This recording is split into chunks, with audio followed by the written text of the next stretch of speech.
In today's video, I'm going to take a look at public holidays in Ireland. What are the employees' entitlements and what are the employer's obligations in respect of public holidays? They can be a source of annoyance and a source of claims as well between employers or between employees and employers.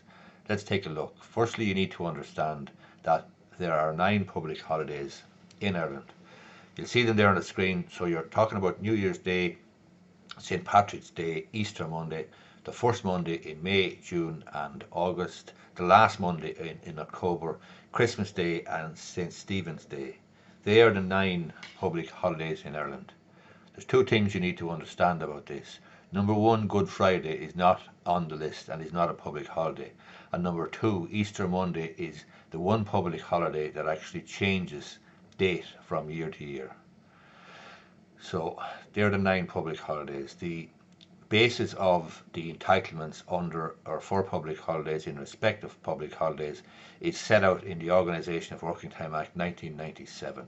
So the benefits for an employee for a public holiday are an employer rather has a choice.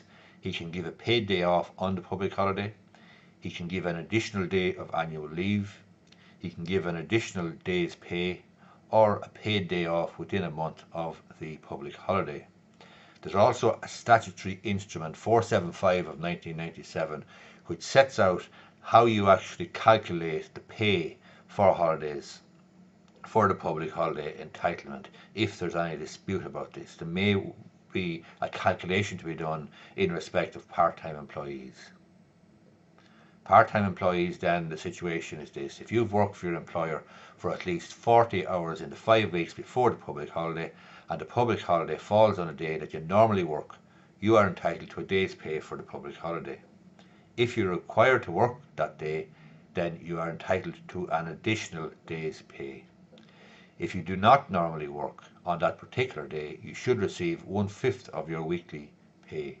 Even if you're never rostered to work on a public holiday, you are entitled to 1/5 of your weekly pay as compensation for the public holiday.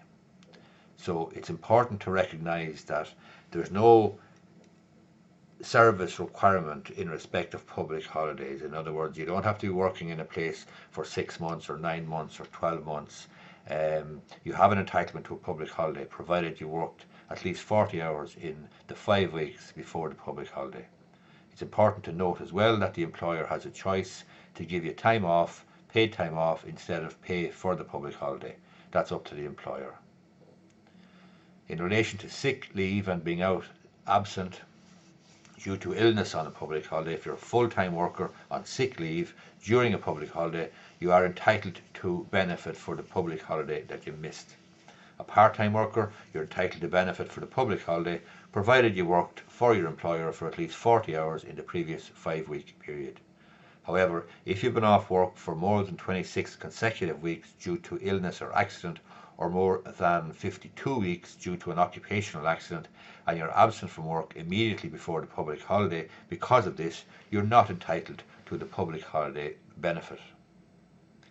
Certain statutory leave then means that any public holidays that occur while you're on this particular statutory leave, you're still entitled to the benefit of the public holiday. Those statutory leave acts are the maternity leave, parental leave, paternity leave and adoptive leave. So if you are on any of these 4 statutory leaves whilst a public holiday comes up, you are entitled to the public holiday benefit.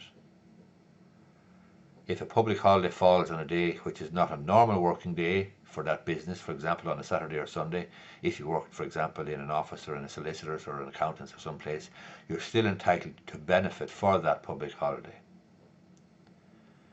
And in relation then to public holidays and losing your job, if your employment finishes during the week ending on the day before public holiday and you've worked for your employer for the previous 4 weeks, you should receive an additional day's pay for the public holiday. This also applies to part-time employees who have established a right to the public holiday by working at least 40 hours in the previous 5 weeks.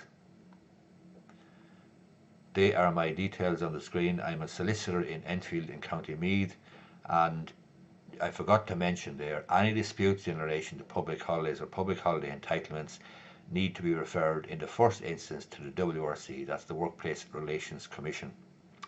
And if you like the video, if you find it useful, please give it a thumbs up down below, and you may be interested in subscribing to my YouTube channel if you haven't already subscribed.